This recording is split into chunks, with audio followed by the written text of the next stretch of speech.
Greetings in the name of His Imperial Majesty, Jah Rastafarian, Haile Selassie, the first Emperor of Ethiopia, Jah and King. Today's recipe is for callaloo and rice and peas with a celery salad. I'm going to be cooking it from scratch as always, so I'm going to take you through the ingredients now.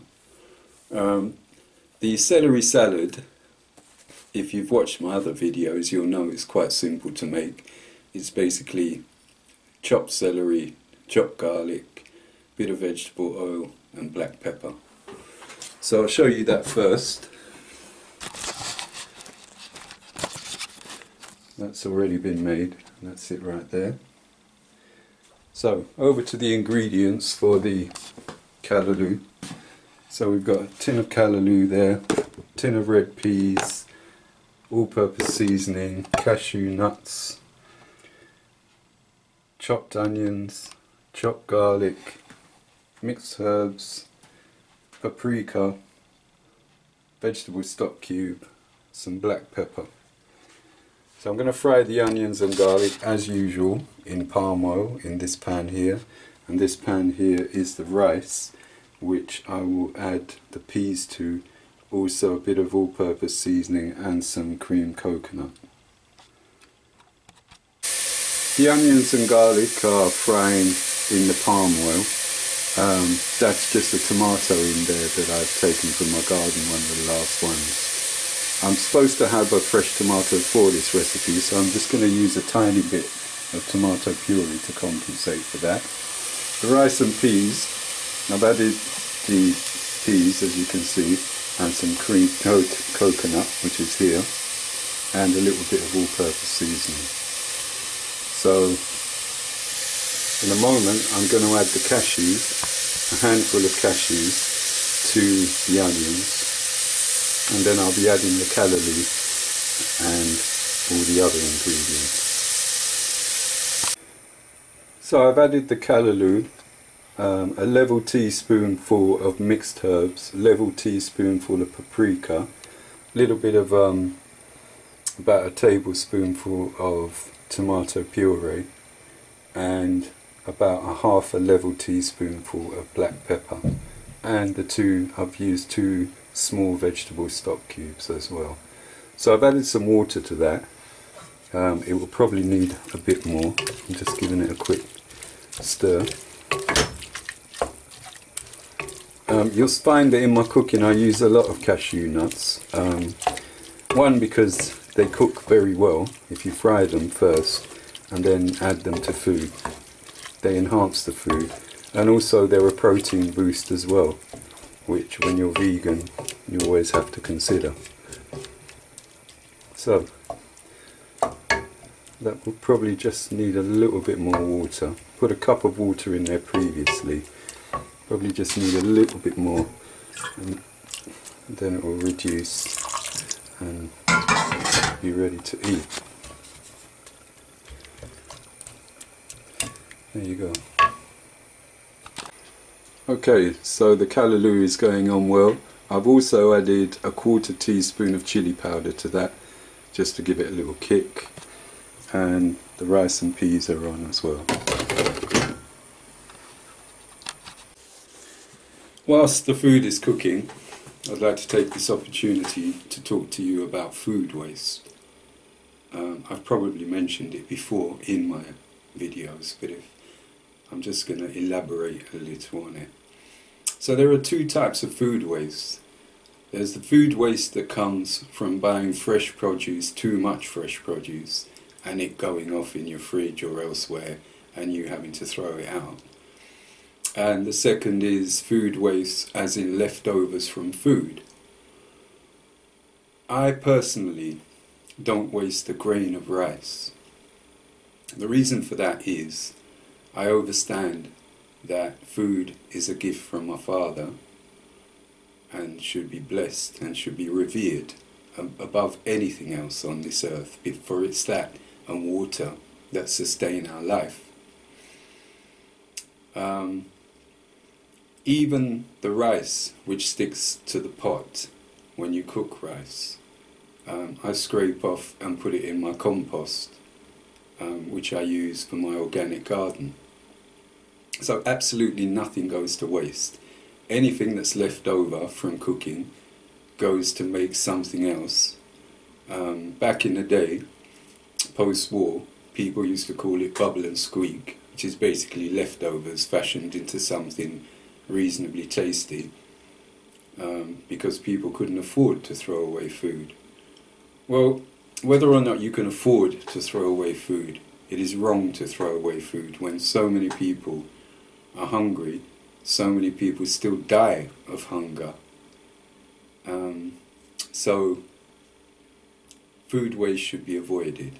So with the issue number one, quite simply, buy what you need fresh produce wise so that you don't have to throw it away.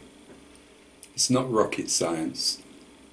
Know what you're going to make, use, utilize, and buy according to the amounts that you need, therefore producing no waste.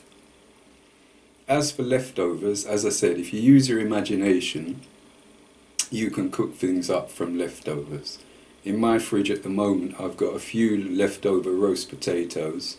I've got some kidney beans, which I didn't use the full tin today to make the rice and peas. And I've got some pasta, where I made too much the other day. So all that will combine into something, a snack or whatever, for me to eat, and there will be no waste whatsoever. Any such waste that I can't use, as I said, will go into my compost and therefore not be wasted again. It will return to the earth to nourish the earth, to produce food. If you waste food, you must have too much money. And if you have too much money, then find another way of wasting it. The other thing I have to mention, because it's the season, is Halloween, which I'm not going to talk about the festivity itself, because for me it's pathetic, but you know, people do it anyway, dress up as wizards and witches and do their thing every year, trick-or-treating, whatever. That's for you, that's not for me. Notwithstanding, the food waste involved in Halloween, when everybody gets a pumpkin, carves it out, and then puts candles in it to put outside their house, again, is a horrific waste of food. I know why. When you buy a pumpkin for £1 or £2 from the supermarket simply to carve out and use in this way, you don't care. It's that most of you don't count vegetables as food anyway. It's just an accompaniment. What you consider food are dead animals. Well, I don't consider dead animals food. Dead animals are exactly that, dead animals which should still be living.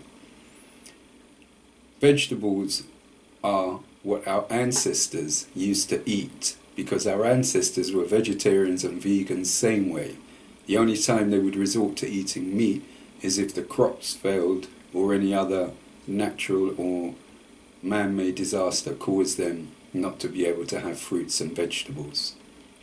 So, there is no need for food waste. Halloween, if you must have it, but the pumpkin waste is terrible. Now, let me speak of a hugely ironic thing that goes on.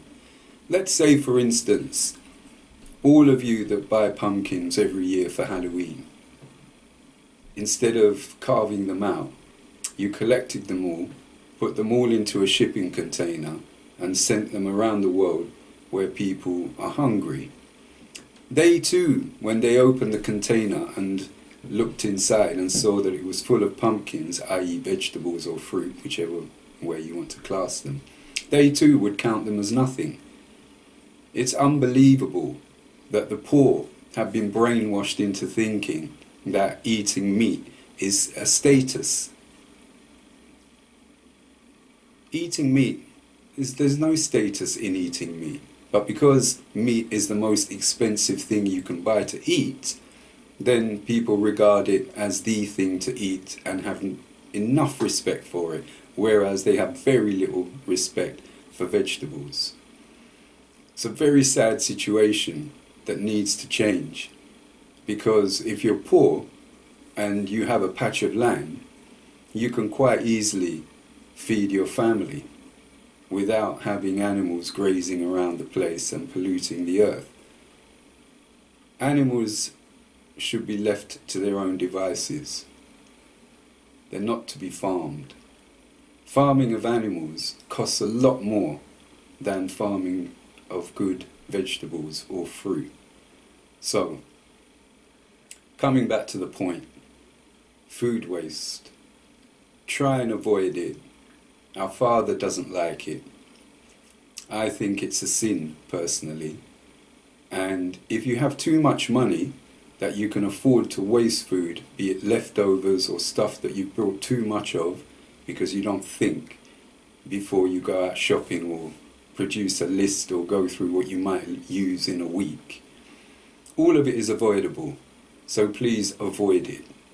One day we may all be hungry, but those that will hunger most are those that have indulged most and have wasted most. Trust me. King Selassie I, the first Emperor of Ethiopia. So the Callaloo has been brought to the boil and is now ready. Obviously, because it's in a tin, it's not going to take an awful lot of time to cook.